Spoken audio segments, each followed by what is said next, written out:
dadating yung time na sobrang bigat ng pagdadaanan mo. Sobrang daming challenges to the point na dapang-dapa ka na, sagad ka na. At akala mo, sagad ka na talaga. Akala mo, yun na yung lowest moment and lowest point mo. Pero meron pa pala. May mas mabigat pala. I'm here to tell you na kung itutuloy mo at ilalaban mo, beyond that point, beyond the struggles, beyond the suffering, there's bliss, there's happiness and love, there's abundance.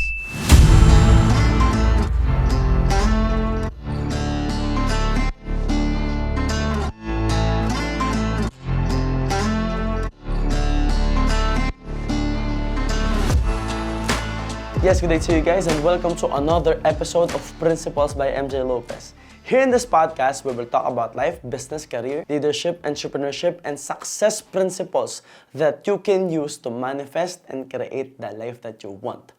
And today, we will talk about the 3 things you have to remember if you're struggling right now. Based on my personal experience with my friends and relatives, mentees, and clients, I noticed that most people are suffering. Most people are having a lot of challenges this 2023. So kumbaga, itong year na to, it's all about attrition. It's all about challenges. It's all about, self-doubt. Aatakihin na naman yung self-image natin. May self-sabotage na naman. May procrastination na naman. May mabibigat na pagsubok na naman. And we all thought na tapos na siya, di ba? Kasi tapos na yung pandemic. Pero bumalik yung attrition. If you are one of these people na sobrang pinagdadaanan sa buhay, this podcast episode is for you. And kung moving forward ka naman, kung okay ka, this is also a good episode to take note of, mainly because you will be prepared and you will be able to anticipate all the challenges and struggles. Para alam mo na yung gagawin mo pagdating mo doon. And I noticed that there are patterns in terms of challenges. Kaya kaya talaga siyang malampasan and there will always be rewards pag nalampasan mo. So now, let's talk about the 3 things that you have to remember. Especially if you are struggling and you're suffering really hard right now. Number 1, big time. And it means believe in God's time. Most of us, please comment if nakaka-relate ka. Most of us, nasusubok yung faith natin whenever we are struggling. Pag dumadating yung matitinding pagsubok. Kasi pag sobrang bigat na ng challenges mo, tapos dumadating sa point kasi minsan, di ba? Especially as leaders. Especially yung mga leaders in the industry, kung negosyante ka, kung CEO ka, kung upline ka, kung ikaw yung big boss. Minsan wala kang malapitan eh. Kasi in-expect ng lahat, okay ka. If you are a leader, everyone assumes you are okay. Even if you are not okay. Because everyone had been seeing you showing up in excellence, showing up in responsibility, being really responsible, being a leader, leading everyone kahit hindi ka okay. So sanay sila na kahit hindi ka okay, mukha kang okay. Sanay sila na hindi ka kamustahin. At sanay sila na lalapitan ka lang nila kapag may problema sila. So as leaders, we tried being open, di ba? We tried being vulnerable. But it didn't work. Especially sa mga tao na nasasakupan natin. Kasi hindi natin pwedeng i-open sa mga leaders natin, sa mga tao under our organization, yung mga challenges natin. Kasi nagkakaroon ng law of familiarity. Masyado silang nagiging close. Pag naging close, nagiging acne. Feeling nila, alam na nila lahat. Feeling nila, kilala na nila tayo. Feeling nila, alam na nila lahat about us. Kaya hindi na sila nakikinig, nawawala yung boundary, nawawala yung respect. And minsan, yung mga taong pinagtitiwalaan natin, when we open ourselves to them, sometimes they are using our weaknesses against us. Sometimes yung knowledge na yan gagamitin nila against us. So it's really hard for us to find someone we can trust, to find an inner circle. And most of you guys probably doesn't have an inner circle yet. Kung meron man, good for you. Ako, meron ako. But at the end of the day, it's really hard to be open. Especially pag in the moment ka na ng struggle and challenges. Kasi pag kasama mo na yung inner circle mo, puro inspiration din yung pinag-uusapan nyo eh. Puro ideas, puro plans, puro magagandang bagay. Kasi yun yung source mo ng kabaliwan. Yun yung source mo ng inspiration and motivation. Yun yung source mo ng ideas. So, bihirang-bihira yung nagiging vulnerable ka rin sa inner circle mo. Kaya naman, pag sobrang bigat ng challenges, napapalapit tayo kay God. Napapalapit tayo sa Kanya. And for me, believing in God's time means that you really have to trust and surrender. Kailangan mo talaga magtiwala. Kailangan mo ibigay lahat. Kasi there will be a time na alam mo sa sarili mong ginagawa mo yung best mo. Alam mo sa sarili mong ginagawa mo lahat. Alam mo sa sarili mo na tinotodo mo. Alam mo sa sarili mo that you are giving it your all. Hindi ka nagre-reklamo, nagpupuyat ka, inaayos mo yung mindset mo, inaayos mo yung sarili mo, you're reading books, you're watching videos, you're listening to MJ Lopez most of the time. You know yourself that you are kind to people, you are compassionate with people, that you are always coming from love, pero wala pa ring resulta. And that would be painful as fuck. Kahit gaano ka kulupit, mapapaisip ka pa rin talaga, bakit ganon, bakit walang resulta? So for me, believing in God's time means that you will really surrender. Na kahit wala pa yung resulta, na kahit sobrang bigat na, maniniwala ka pa rin sa Kanya. Maniniwala ka pa rin na ibibigay niya sa'yo yung deserve mo. And maybe kaya may delay, kasi sobrang laki ng naghihintay sa'yo. And it had been a pattern in my life. That is why I'm really confident. And my faith had been giving me a lot of blessing. You know, my faith saved my life. Kasi every time na dumadating sa point na sobrang dapa ako, sobrang bigat ng pinagdadaanan ko. As in yung moment na talagang dapa na. Aminin na natin, yun yung time na mas naaalala natin siya. And maybe that's a reminder for us that we are all humans. Na siya pa rin talaga yung nagbibigay sa lahat. Siya pa rin talaga yung nagbibigay ng lahat. Na lahat ng lahat ng meron tayo sa Kanya galing. And maybe it's giving us the value of humility. That you have to be willing to start over. Because again, life will always humble you. So, during those times, mas nagpe-pray tayo, mas malapit tayo sa Kanya, mas nagko-communicate tayo sa Kanya. And in reality, doon masusubok yung tiwala natin. Yung alam nyo ba guys, the moment that I surrender myself, I just give it my everything na I'm gonna be focusing on solving this problem. I'll focus on solutions. I'm asking myself, what is God teaching me? What am I learning here? What's the lesson behind this?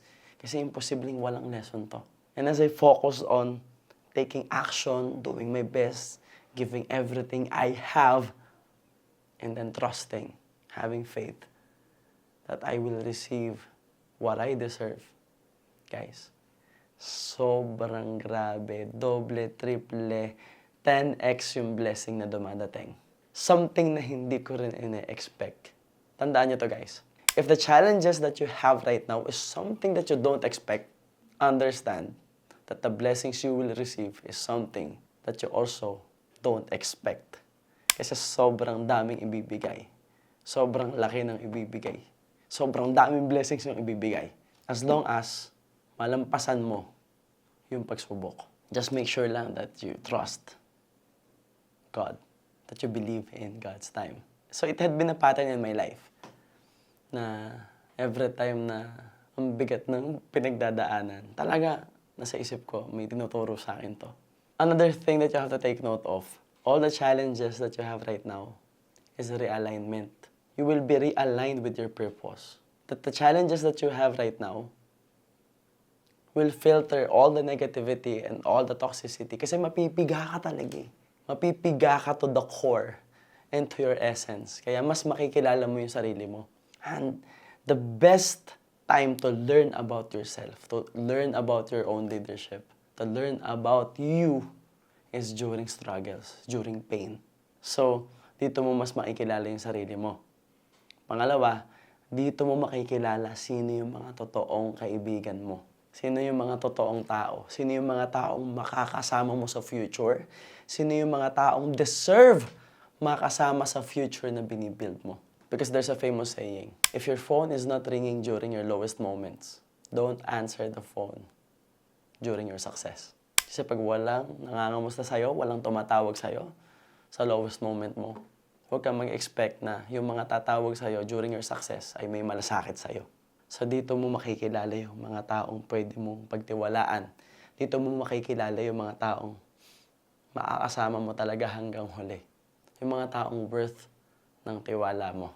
And lastly, dito mo mas maiintindihan na pattern ng buhay na bago ibigay sa'yo yung sobrang laking blessing, bago ibigay sa'yo yung hinihintay mo, bago ibigay sa'yo yung pinagtatrabahuhan mo, bago ibigay sa'yo yung pangarap mo, yung goals mo, may pagdadaanan ka talaga. And most of the time, susubukin ka kung saan ka mahina. Susubukin ka kung ano yung weakness mo to teach you a lesson, to make you stronger, to make you a better person. Because again, this is not just about results. You are not building results. You are building you. You are building your character. This is not just about what you get. This is about who you become in the process. Because the moment that you become another person, the moment that you become a better person, yung pera yung susunod sa'yo, yung blessings yung susunod sa'yo, yung abundance yung susunod sa'yo. So believe in God's time. Number 2 that you have to remember is, this too shall pass. Now, it works both ways. Kaya nga pag sobrang ganda na nangyayari sa'yo, it's really good to feel gratitude, to feel happy, to feel bliss, to celebrate, and maybe over-celebrate. As in sagad na celebration. Pero wag kang magiging arrogante, wag kang yayabang, wag kang magbabago for the worse. Because just like any other event, this too shall pass. Even the success moment, even the highest moment, even yung magagandang nangyayari, it will pass. Same goes with all the negativity, the hardships. Same with toxicity, same with challenges and struggles. It will pass. Ang kagandahan lang, again, pag nakalampas siya, you are now a better person. You are now a better entrepreneur. You are now a better leader. You are now a better version of yourself. And since you are stronger, you're gonna be solving harder problems. And harder problems means more money, more abundance, more value. And another thing around this idea is, pain is actually temporary. The challenges are temporary. The struggles are temporary. But who you become is permanent. The person you become is who you become. The person you become, guys. Because you are building you. You are building your character. So eventually, temporary yung mga pinagdaanan mo. Temporary yung sakit. Hindi forever yung sakit, pero forever yung lesson. Forever yung pagiging malakas mo. Forever yung brand new you. So it's all worth the sacrifice. And just remember, whatever it is, gaano man kabigat yung pinagdadaanan mo, this too shall pass. Number 3, that you have to remember, and I know that this may sound painful, but it's the truth, that whatever is happening in your life right now is a byproduct of your choice. Sa Tagalog, kung ano nangyayari sa'yo, kasalanan mo. Wala kang ibang pwedeng sisihin. Kasi ikaw ang naglagay ng sarili mo dyan. Ang tawag dito is extreme accountability. Now, please don't take this literally. I'm pretty sure that there are times na talagang may nanloko sa atin, may nanlamang sa atin, may gumawa ng masama sa atin. That maybe we are victims of other people's incompetence, right? But the thing is, meron ka pa ring choice, meron ka pa ring action na ginawa, kaya mo na-meet yung mga taong to. Halimbawa, may nanloko sa'yo, ikaw pa rin yung nag-decide na magtiwala sa kanya. Halimbawa, may nangyaring hindi maganda, ikaw pa rin yung naglagay ng sarili mo doon eh. Hindi kita sinisisi, but I want you to take accountability with every choices we make and with every results that we are able to create. Why? Because the moment that you embrace accountability, yes, it's extremely painful. Pero again, this too shall pass. It will pass. But the moment that you embrace responsibility, you embrace accountability, you understand that maybe it is your fault, madali mong masosolve yung problem. Madali kang makaka-move forward. Because when you acknowledge that there's a problem, you will be able to solve the problem. When you acknowledge that you are part of the problem, and maybe you are the problem, that's a bigger and better perspective para ilagay mo yung sarili mo to be the one to solve the problem. Because when you learn how to solve that problem, that's value for you. That's a huge plus and learning for you. And that's how we leaders think. Tayong mga leader, ganun tayo mag-isip. Kahit hindi natin kasalanan, aakuin natin yan at ilalagay natin yung sarili natin doon na what if kasalanan ko to, how will I solve the problem? Or kahit hindi ko siya kasalanan, how will I solve the problem? How can I solve the problem? Because again, business is about solving problems. Being CEO, being the boss is about solving problems. Because at the end of the day, we cannot wait. If we are struggling right now, if we are having adversities right now, yes, we have to believe in God's time, but we have to take action. We have to take control of our own lives. And taking control means understanding that we are accountable. Na anumang nangyari sa atin ngayon, it is our choice. It is our decision to be there. Ito ang kagandahan. Pag maganda na yung resulta, it is a byproduct of your choice. Pag panalo ka, kapag moving forward ka na, kapag masaya ka na, when you are creating massive results, it is your fault. It is a byproduct of your choice. It is your decision. That means that you will be able to embrace the win. You will be able to embrace the glory, the victory.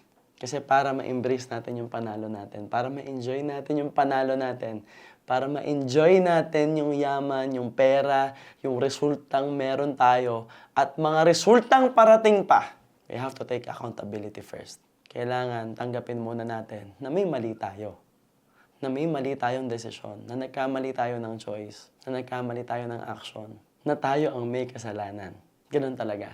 And it's actually really exciting for me kasi I am in one of the darkest and lowest moments in my life right now. This year is so fucking hard on me. And ganun din siya sa mga kakilala kong negosyante, no? Especially when we open up our problems, when we became vulnerable with the challenges that we had. Grabe. Grabe pala sa 2023. But I realized that itong 2023 had been my greatest foundation. Kasi during the pandemic, yun yung naging foundation ko. Yun din yung naging opportunity ko. That's why I became successful. That's why I became who I am right now. Kaya tayo sumikat sa social media, kaya tayo may Spotify, kaya tayo may YouTube, may Facebook. So the thing is, yes, it's painful. Yes, it's dark. Yes, it's really hard. Pero I'm also excited in a sense because what's next? What's next for me? What's next for MJ Lopez 2024? Ano pa kayang magagandang bagay yung parating? Ano pa kayang naghihintay sa akin? Kasi kung ngayon mas mabigat, kung ngayon mas masakit, for sure, mas malaking blessing yung parating. Kaya ikaw, kung sobrang bigat ng pinagdadaanan mo, sobrang hirap ng pinagdadaanan mo ngayon, kung sobrang grabe yung suffering at pain, hawakan mo lang yung pangarap mo. Hawakan mo ng mahigpit at wag na wag mong bibitawan. Kasi malapit na. Kasi baka napakalapit ng dumating nung blessing na baka hindi mo ina-expect kasi sobrang laki. Beyond every challenges, beyond the fear, beyond the doubt, beyond the struggles, there will always be abundance waiting for you. So yun lang guys, if you like this podcast and if you're seeing value from this, please share this in your wall. Please i-my-day nyo to, itag nyo ako sa Instagram, itag nyo ako sa mga my stories nyo. Help me promote Principles by MJ Lopez para mas marami pang makapakinig sa atin. And make sure to give us a 5-star rating and also give us an amazing review in Facebook. a 5-star review in Facebook. Follow us on Facebook, Instagram, TikTok, Spotify, and of course, YouTube because we are on our journey to get a million subscriber in YouTube. So tulungan nyo kami guys, mag-engage kayo, mag-like kayo, mag-comment kayo, and please watch all our videos. Any engagement will be appreciated. So yun lang guys, this is the end of the podcast and always remember that everything good starts with a yes and yes. My name is MJ Lopez and see you soon.